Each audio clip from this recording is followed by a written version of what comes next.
व्यक्ताव्यक्तमिदं न किञ्चिदभवत् प्राक्प्राकृतप्रक्षये मायायां गुणसाम्यरुद्धविकृतौ त्वय्यागतायां लयम् नो मृत्युश्च तदामृतं च समभून् नाक्नो न रात्रे स्थितिः तत्रैकस्त्वमशिष्यताः किल परा नन्दप्रकाशात्मना कालः कर्म गुणाश्च जीवनिवहां विश्वं च कार्यं विभो चिल्लीलारतिमेयुषि त्वयि तदा निर्लीनता माययुः तेषां नैव वदन्त्यसत्त्वमयि भो शक्त्यात्मना तिष्ठतां नो चेत् किं गगनप्रसूनसदृशां भूयो भवेत् सम्भवः एवं च द्विपरार्धकालविगता वीक्षांसि सृक्षात्मिकां बिभ्राणे त्वयि चुक्षुभे त्रिभुवनी भावाय माया स्वयं मायातः खलु कालशक्तिरखिला दृश्यं स्वभावोऽपि च प्रादुर्भूय गुणान् विकास्य विदतुः तस्या सहायक्रियाम् माया सन्निहितो प्रविष्ट वपुषा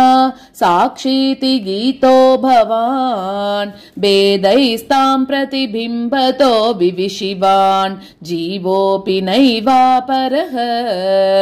कालादिप्रतिबोधिता भवता संचोदिता च स्वयं माया सा खलु बुद्धितत्त्वमसृजत् योऽसौ महान् तत्रासौ त्रिगुणात्मकोऽपि च महान् सत्त्वप्रधान स्वयं जीवेऽस्मिन् खलु निर्विकल्पमहमेत् उद्बोधनिष्पादकः चक्रेऽस्मिन् सविकल्पबोधकमहत् तत्त्वं महान् खल्वसौ सम्पुष्टं त्रिगुणैस्तमोति बहुलं विष्णो भवत्प्रेरणात् सोऽहं च त्रिगुणक्रमा त्रिविधताम् आसाद्य वैकारिको भूयस्तैजसतामसाविति भवन् आद्येन सत्त्वात्मना देवानिन्द्रियमानिनो कृतदिशा वातार्कपाश्यश्विनो वह्नीन्द्राच्युतमित्रकान् विदुविधि श्रीरुद्रशारीरकान् भूमन्मानसबुद्ध्यहङ्कृतिमिलत् चित्ताख्यवृत्त्यन्वितं तच्चान्तःकरणं विभो तव बलात् सत्त्वांश एवासृजत् जातस्तैजसतो दशेन्द्रियगणः तत्तामसांशात् पुनः तन्मात्रं नभसो मरुत्पुरपते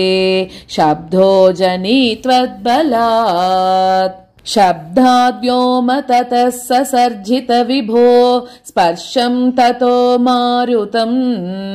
तस्माद्रूपमतो महोतचरसं तोयं च गन्धं महीम् एवं माधव पूर्वपूर्वकलनाद् आद्याद्यधर्मान्वितं भूतग्राममिमं त्वमेव भगवन्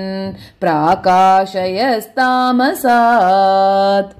एते भूतगणास्तथेन्द्रियगणा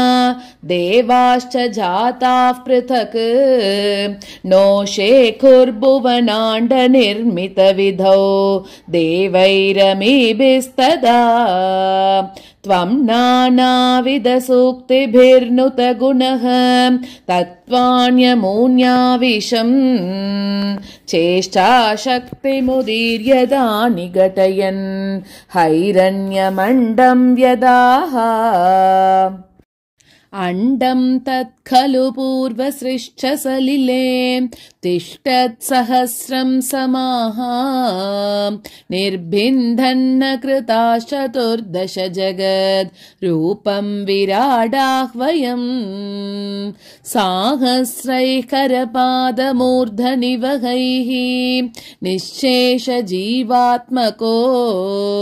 निर्भातोऽसि मरुत्पुराधिपसमां त्रायस्व सर्वामयात्। नारायण अखिल गुरो भगवन्नमस्ते। सर्वत्र गोविन्दनाम संकीर्तनं गोविन्द गोविन्द।